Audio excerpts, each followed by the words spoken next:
Assalamualaikum Assalamualaikum warahmatullahi warahmatullahi wabarakatuh. wabarakatuh. Sobat Cendekia, saya Yanti. Dan saya Pujo, kita bareng lagi bersama podcast Bikin Pintar. Bikin pintar. Baik, Sobat Cendekia dan Bu Yanti, Hmm. kali ini kita harus kasih trigger warning dulu. Ya, Jadi ada topik pembahasan yang mungkin akan bersifat sensitif terhadap beberapa penonton dari podcast Bikin Pintar. Karena hari ini kita akan membahas lagi soal bunuh diri, Bu bunuh Yanti. diri karena kelihatannya prevalensinya semakin menggila ya Betul Pak Pujo sekali, Bu ya. Yanti. Ya kayak apa ya, efek domino gitu ya. Betul. Satu begini bunuh ini bunuh diri bunuh diri lagi gitu Dan loh. tiba-tiba di Ah, koran, di media, kita hmm. lihat setiap hari selalu ada berita menyedihkan Ya, tentang bunuh ya, diri. that's Dan yang lebih true. menyedihkan, yang paling baru kasusnya dilakukan bersama-sama satu keluarga ya, Satu Bu Yanti. keluarga gitu ya, Satu dan keluarga. dengan damai dan sentosa mereka melakukannya ya, Betul. bareng-bareng. Bareng-bareng, Heeh. betul. Dan ini kalau yang kemarin kondisinya, mohon maaf, ada yang melompat dari gedung lantai 22, Hmm. di Kota Malang ada juga yang minum racun bersama-sama, Ya, di Kota ya. Palembang, Palembang, seorang ayah menembak istri dan anak-anak dan anaknya diri sendiri ya karena masalah eh, ekonomi, pinjol ya Bu pinjol ya Yanti ya. betul. Naudzubillah min dzalik. Mm. Semoga kita semua dan penonton dari podcast ini dan Mm. semua orang yang kita kenal Mhm. dijauhkan dari hal yang buruk seperti ini. Amin Amin. ya Allah, amin, amin. Amin. Baik Bu Yanti, sebenarnya yang bikin pembahasan kita ini berbeda dari pembahasan kita yang bunuh diri yang sebelumnya, saya ingin tanya Bu Yanti. Mm-mm. Kalau yang sebelumnya kan kita pernah membahas juga Sobat Cendekia sekalian tentang bunuh diri ya. Ya, Tapi yang ingin saya tanyakan sekarang kepada Bu Yanti, apa ya Bu ya yang membuat seorang ayah atau mungkin orang tua itu sampai mengajak mm. anak-anaknya untuk Mhm. juga bunuh diri Bu Yanti? Kenapa ya Bu?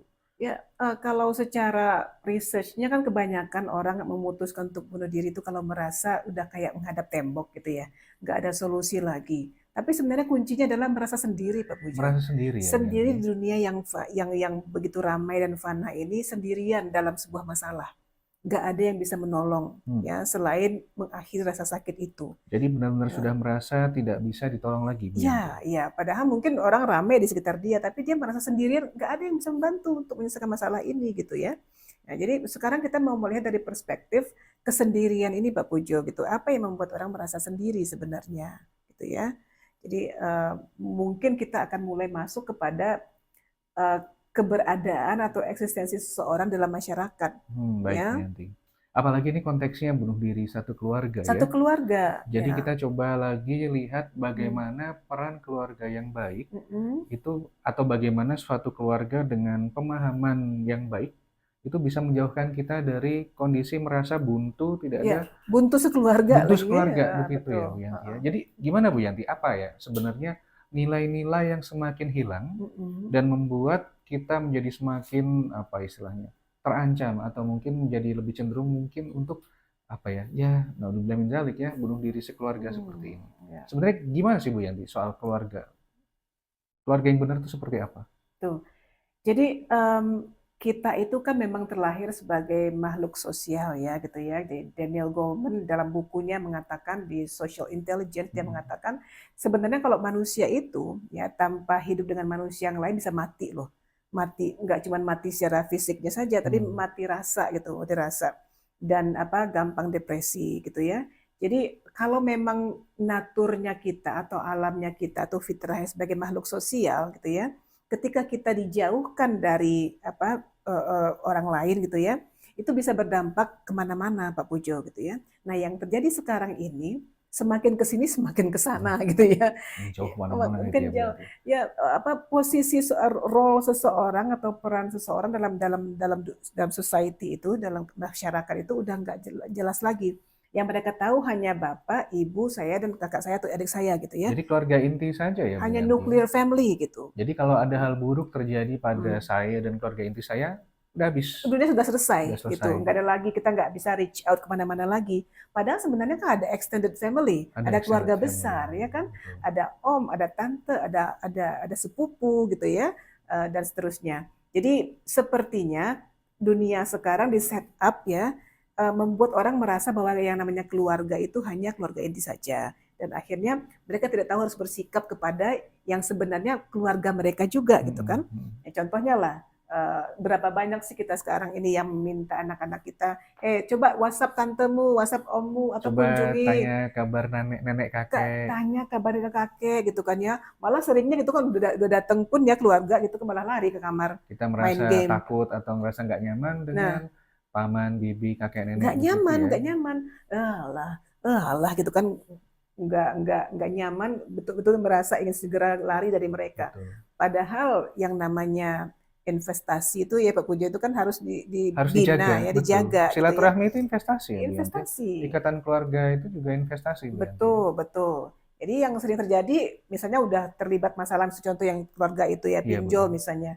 Mungkin sudah minta tolong ke keluarga juga, atau keluarga besar gitu ya. Tapi mungkin karena nggak dibina dari awal satu rahim itu, Nah, ya betul, akhirnya, betul. oh kalau perlu aja ya nyari gua gitu kan. Nah itu yang terjadi Nah, ini seringnya. saya jadi ingat 5 perkara sebelum 5 perkara, Bu Nah Yanti. itu ya. Jadi Betul. memang kalau kita baca artikel tentang latar belakang kenapa satu keluarga ini akhirnya mungkin orang tuanya yang memutuskan untuk mengakhiri, anak-anaknya diajak ya, Bu Yanti ya. Tapi mereka sebelumnya pernah berkecukupan. Mereka sebelumnya pernah dipandang sebagai orang keluarga kaya seperti itu. Kemudian mungkin karena ada COVID, ada hal-hal buruk, keuangannya kurang baik dan akhirnya terpaksa mengantungkan diri kepada pinjol.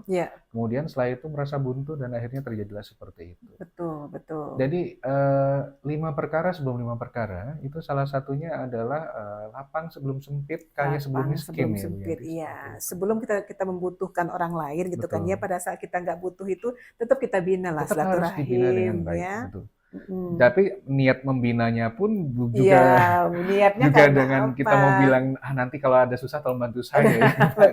juga. Tapi memang karena ingin membina kedekatan keluarga, bina kedekatan dengan teman gitu ya, ikhlas karena Allah gitu ya, Masya Allah. ingin bersosialisasi dengan baik. Itu yang pertama Pak Pujo. Jadi role in the society atau peran dalam society itu nggak jelas lagi, Betul, Bu dikaburkan, Yanti. hanya dianggap hanya keluarga yang kita miliki. Mungkin yang terjadi pada keluarga itu ya gitu ya, kita nggak punya siapa-siapa lagi. Betul. Kalau mama dan papa udah nggak sanggup menghadapi ini semua gitu ya, kita sudah coba pinjam ke tetangga yang terdekat, tapi mereka nggak bisa memenuhi kebutuhan untuk membayar pinjol ini, maka kami nggak sanggup gitu. Ya kalian juga gimana nanti udah nggak ada siapa-siapa juga, siapa yang jaga kalian? Mungkin begitu ya. Seperti itu, betul. Buat ya walaupun itu kita anggap sebuah manipulasi ya Pak Pujo ya Anak gitu ya. kecil kan belum bisa menentukan sendiri dan Belum mereka masih bisa. punya masa depan Ya, yang panjang, Bu. masih belasan umur anak-anak itu, masih Masih jauh belasan. dari dewasa cara berpikir mereka dan gampang sekali didoktrin gitu ya. Betul. Jadi itu yang terjadi, mereka ngajakin juga anak-anak untuk berpikir kita sudah sendiri nih. Betul. Ya, hanya kita yang kita miliki, maka mari kita akhiri penderitaan ini dengan Ya, seperti itu. ya. Itu tadi kondisinya yang sangat mungkin terjadi kalau misalkan kita hanya terbatas relasi keluarga kita pada keluarga inti saja ya, Bu Pada Yanti keluarga ya. inti saja Kita merasa gitu. nyaman dengan keluarga inti saja, tidak membina hubungan baik dengan keluarga yang di luar, sehingga terjadi hal yang buruk, maka ya kita kehilangan tempat berpijak, tempat berpegangan seperti itu dia. Ya walaupun ya kita nggak bisa lari dari teori yang pernah kita bicarakan dari Pak Bagus Liono ya, teori anchor Pak Pujo, masih ingat ya? Masih. Memang kita nggak bisa bergantung 100% pada orang lain gitu kan ya, untuk kebahagiaan kita, untuk keselamatan kita gitu kan ya. Tapi setidaknya dalam dunia yang real gitu, dan dunia material ini gitu ya, at least kalau kita berhubungan baik dengan orang lain ya, kita masih bisa nanya pendapat gimana sebaiknya nih, nah solusinya gimana seharusnya gitu ya. Betul. Tapi kalau memang hanya diri kita yang kita andalkan dan harta kita, begitu harta habis dan diri nggak berdaya, ya, mau bergantung mana lagi gitu kan? Dan mungkin kita juga perlu ingat, Sobat Cendekia sekalian, bahwa pertolongan Allah itu nyata dan bisa datang kepada kita dalam berbagai bentuk. Dalam berbagai bentuk. Kalau misalkan kita menjaga silaturahmi yang baik dengan keluarga, dengan orang-orang Yes. sekitar kita itu Yes. sebenarnya membuka pintu-pintu dari mana bantuan itu insya Allah bisa datang ya Bu Betul, Yanti. betul, setuju sekali. Jadi ya itulah yang terjadi gitu ya. Itu pertama, posisi seseorang dalam masyarakat nggak jelas lagi sekarang dan hanya mengandalkan keluarga kecil saja atau bahkan kadang diri saja gitu Betul, ya. Bu Yanti. Dan memang apa yang kita punya sekarang, komputer, laptop, handphone, segala kesibukan kita dan keduniawian kita memang mendekatkan yang jauh dan menjauhkan yang dekat ya. Oh Bu benar Yanti, sekali, benar sekali. Ya kayak tadi lah, tante datang, om datang, tapi karena kita menyelesaikan game dulu, cuekin aja gitu kan ya, ke kamar. Akhirnya pas butuh tante dan om, mereka nggak ada lagi buat kita gitu ya. Betul. Contohnya gitu ya. Jadi itu yang pertama terjadi, root yang paling jauhnya barangkali Pak Pujo ya, Betul, Bu Yanti. menjauhkan orang dari basic needs-nya yaitu orang lain. Betul, Bu Yanti. Nah, itu ketika seseorang merasa sudah sendirian gitu kan ya, maka dia akan belajar suatu keadaan di mana ketika dia mengalami masalah, dia akhirnya mendapatkan rasa learn helplessness gitu. Merasa tidak berdaya. Nggak berdaya lagi gitu nih, ya. Jadi nggak ada gunanya lagi kok, ya hidup ini gitu. Barusan Bu Yanti bilang bahwa memang sesuatu yang mendorong kita untuk mengambil keputusan drastis tadi karena kita ditimpa kemalangan yang bertubi-tubi, berulang-ulang bertubi-tubi, sampai kita tidak bisa melihat lagi mana yang benar mana yang salah, udah kalut aja. Udah susah sekali seperti itu. Kalau misalkan kita mulai merasa seperti ini Bu Yanti, kita harus ngapain? Nah itu dia, first of all kita harus mencek dan recheck, mau spend time ya, cobalah untuk relax, tarik nafas dan spend time. Oke, di mana ini relasi ini, di mana saya yang belum kuat ya? Apakah relasi saya dengan orang lain sudah bagus? Apakah relasi saya dengan diri saya sendiri sudah oke? Dengan Tuhan bagaimana? Jadi kita harus mengecek karena kita itu terhubung ya, mau nggak mau kita itu terhubung dengan alam semesta ya, dan orang lain ya. Alam semesta kan ada binatang, ada alam yang hidup, ada alam yang mati, ada binatang, ada manusia lain gitu ya. Kita cek hubungan kita dengan manusia seperti apa. Betul. Ya, hubungan saya dengan diri saya seperti apa. Kemudian hubungan saya dengan Tuhan seperti apa. Nah, kalau ternyata kita bisa spend time sebentar untuk mengecek itu, mungkin kita akan diingatkan kembali, oh ternyata saya nggak sendirian gitu ya. Ada Tuhan, ada keluarga, coba deh saya nanya dulu. Jadi itu akan membantu kita mendelay rasa semakin putus asa itu. Betul, gitu ya. Berkomunikasi dengan diri sendiri ini penting ya Bu Yanti. Iya, tanya dulu apa yang di mana sebenarnya yang penting untuk saya, apa meaning hidup saya ini sebenarnya. Jadi itu akan membantu kita untuk merasionalkan pikiran gitu loh. Betul Bu Yanti. Kebetulan saya juga pernah baca satu quotes yang cukup menarik dan mungkin bisa kita ingat-ingat di masa sulit Bu Yanti. Saya lupa yang bicara siapa ya, tapi bunyinya adalah the first rule of holes when you're in one, stop digging. Ketika kita merasa berada dalam lubang, berhenti menggali ya. Jadi jangan bikin lubangnya tambah dalam. Jadi kita harus tahu kenapa kita ada di sini, apa yang membuat kita sampai di sini, dan gimana cara kita keluar, bukan jadi tambah dalam seperti itu ya. Stop sebentar. Stop sebentar. Pause. Dalam psikologi Islam juga ada yang disebut dengan terapi sabar gitu ya.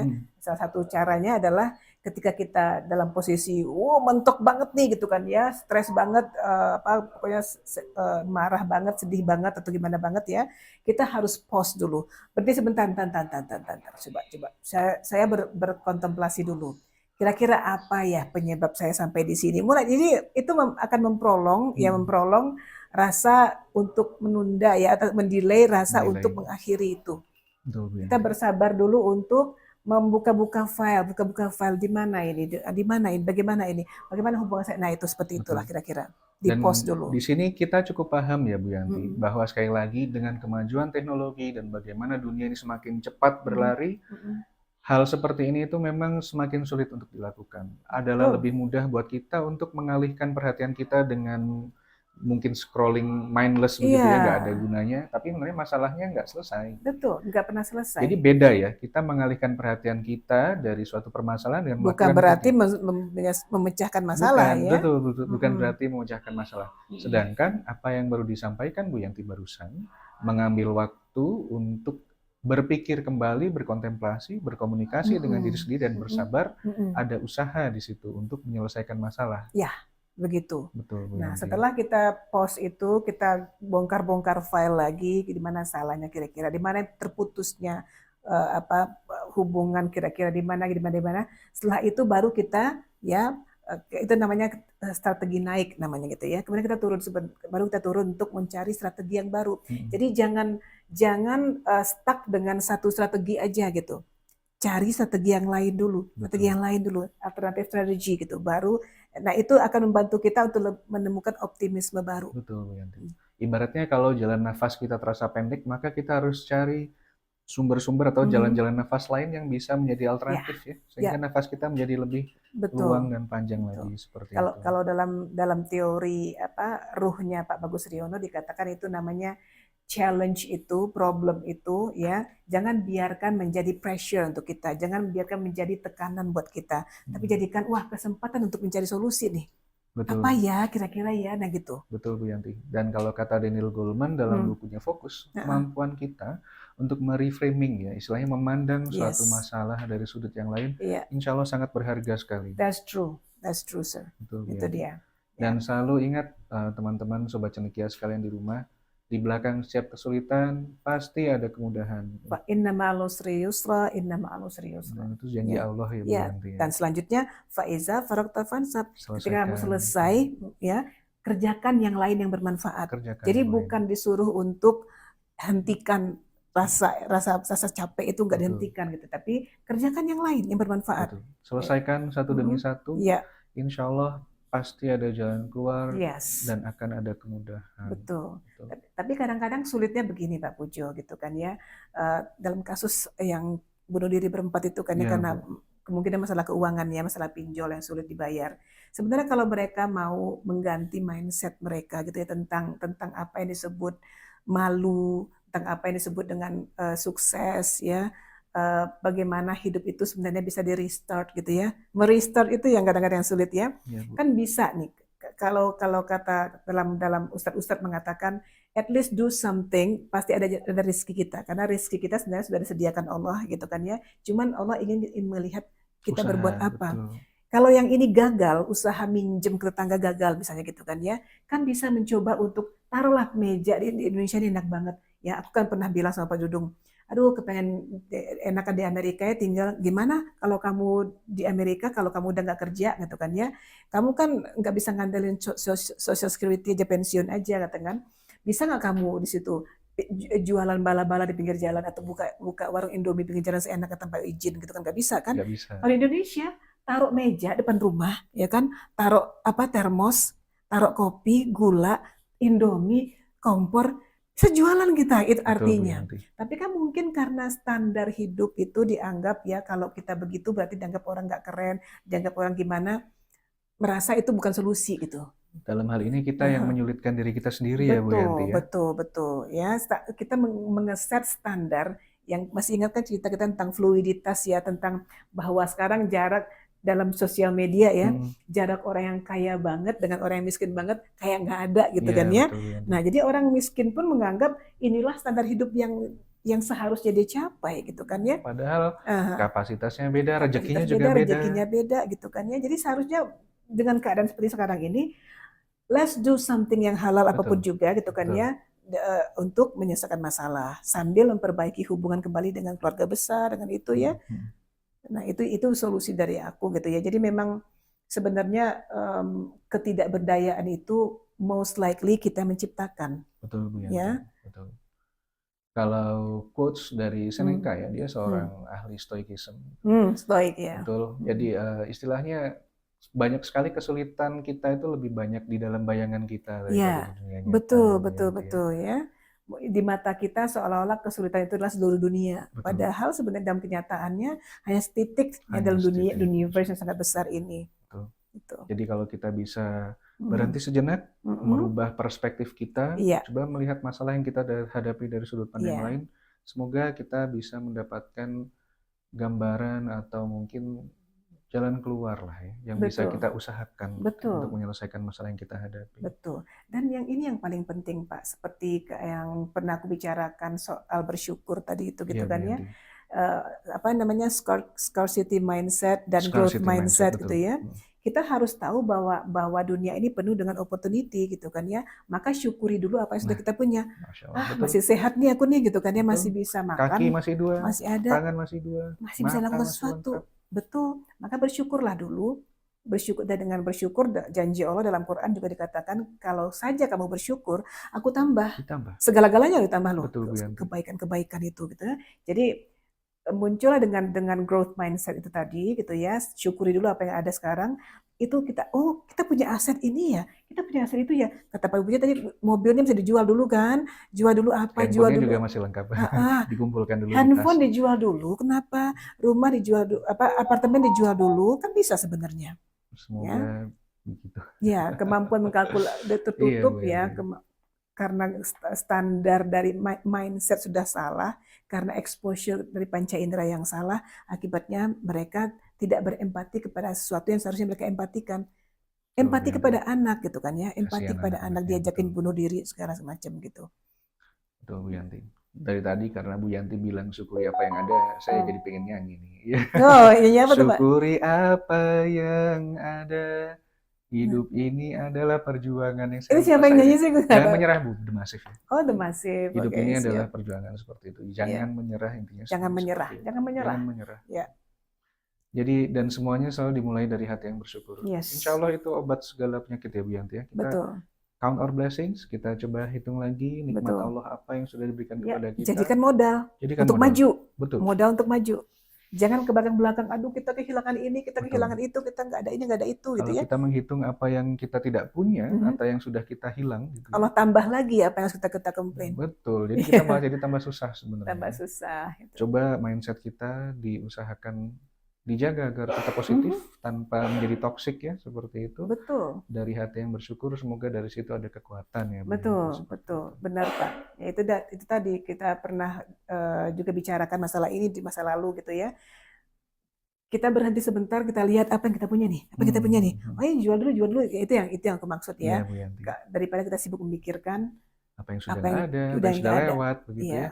Kejayaan itu kadang-kadang ya hanya lewat saja. Rezeki itu juga semuanya cuma titipan. Ya, dan ingat hidup ini penuh dengan ketidakpastian. Anything could happen to us. Betul. Siapa yang bisa jamin besok masih punya kerjaan? Siapa yang bisa jamin masih bisa makan misalnya gitu kan? Betul. Something like that. Jadi nyawa orang juga nggak ada yang tahu, umur juga rahasia Allah. Betul. Jadi alangkah baiknya kalau misalkan mau posisi kita lagi kaya raya atau mungkin lagi kurang beruntung, tetaplah kita ingat kepada Allah. Kita semua nanti akan kembali. Betul. Dalam kasus yang tadi gitu ya, aku tuh mikir gitu ya, kalau seandainya aku di posisi itu, seandainya gitu ya, setelah melakukan hal-hal yang lain pun nggak bisa, coba yang lain pun nggak bisa, mungkin aku akan coba serahkan diri ke polisi aja, udah saya nggak sanggup bayar, misalnya gitu kan, daripada mengakhiri hidup. Betul. Dan mematikan masa depan anak-anak kita yang mungkin masih panjang, rezekinya segala macamnya gitu kan. Betul Bu Yanti. Dan kalau kita mengakhiri hidup kita sendiri, ya itu di akhiratnya nanti kayaknya juga kurang baik janjinya begitu ya. It's true, akan diulang kembali rasa sakit itu dikatakan dalam agama. Tapi taruhlah kita nggak mau mikirin akhirat gitu ya. Lagi susah juga kalau kita lagi depresi suruh mikir akhirat. Betul, susah. Tapi setidaknya pikirkan yang ada ini anak-anak ini. Ya, siapa tahu masih ada rezekinya nanti untuk hidup. Ya, tapi coba reach out dulu, ya, kontemplasi dulu. Ya, cari strategi. Kalaupun mandek-mandeknya, udahlah serahkan diri ke polisi. Datang ke kantor polisi. Saya nggak punya uang tuh bayar gimana ini. Dan saya sudah mau depresi daripada saya bunuh diri. Daripada saya bunuh diri, Pak. Saya, nah, gitu itu dia. Iya, gitu bagus. Harus punya humility seperti itu untuk mengatakan nggak tahu lagi mau ngapain saya. Iya. Bapak mau saya bunuh diri, itu aja. Bisa. Ya. Paling enggak itu bisa menjadi salah satu usaha kita untuk minta tolong ya. Iya, dari jerat orang yang ngejar-ngejar ini gitu kan ya. Betul. Ke polisinya kita sekalian. Betul seperti itu. Dan tidak apa-apa untuk minta tolong. Tidak masalah tuh minta tolong. Bisa minta tolong ke keluarga. Kalau misalkan tidak ada keluarga atau teman yang bisa membantu, cari psikiater yang bisa membantu. Datang ke puskesmas. Kalau informasi yang sudah saya baca kemarin juga disampaikan oleh Bunga, ada sekitar 3.000 puskesmas di Indonesia yang sudah dibantu oleh psikiater. Dan semoga jumlahnya semakin meningkat seiring dengan meningkatnya kesadaran kita tentang kesehatan mental, Bu Yanti. Ya, dengan situasi seperti sekarang ini untuk satu generasi aja nih, generasi Z.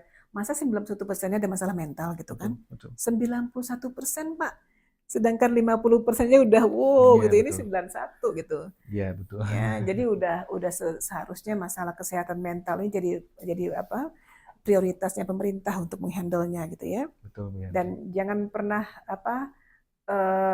tanggung-tanggung dalam membantu mereka itu. Betul. Ya kayak orang yang tadi itu misalnya kalau dia sudah menyerahkan diri ke polisi, ya polisi harusnya memberikan bantuan bantuan psikolog, psikiater gitu untuk membantu gitu ya. Betul. Dan pemerintah mungkin bisa membantu melunasi hutang macam lah gitu. Yang penting orang seperti ini jangan tanggung-tanggung menghandle-nya. Betul. Apalagi sudah di ujung tali seperti itu ya, betul. At the end of these ropes gitu. Betul. Semoga kita semua diselamatkan Allah, dilindungi Allah dari hal-hal yang memang istilahnya bisa membuat kita terpojok sampai ujian kita sangat berat seperti itu ya. Betul, Nah, itu pasti betul, sangat berat sekali. betul. Tapi kalaupun kita berada di dalam kondisi yang masih lebih lapang, lebih luang, marilah kita saling membantu. Saling membantu, betul. Betul, Dan Bu mulai Yanti. membina satu rahim kembali dengan Membina semua silaturahim orang, kembali, gitu Masya ya. Allah. Silaturahim yang nyata ya, Bu Yanti Yang ya. nyata. Bukan cuman like, comment, share seperti itu. Iya, dan di WA yang standar-standar aja Iya gitu ya, kan ya. betul. Sesekali berkunjung lah, Berkunjung, ya betul. berkunjunglah Luar gitu ya, biasa bawa itu. kue atau apalah gitu ya. Betul, mahal Ya kan? sekali harganya. Silaturahim itu mungkin Yes, aset yang tidak ternilai. yes, yes.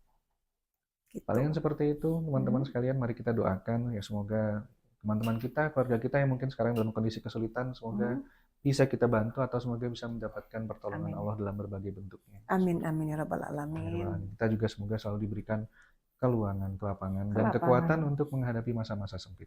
Betul. Amin. Karena Allah juga tidak pernah menjanjikan Betul. hidup di dunia ini akan Gampang senang-senang, terus gitu, akan nggak mudah, ada. enggak. Nggak ada, betul. Justru Allah mengatakan kami akan beri mereka ujian dengan kekurangan buah-buahan, kekurangan kehilangan anak, kehilangan itu ya, dan segala macam masalah-masalah itu sengaja diberikan untuk melihat siapa yang paling hebat menghandle Betul.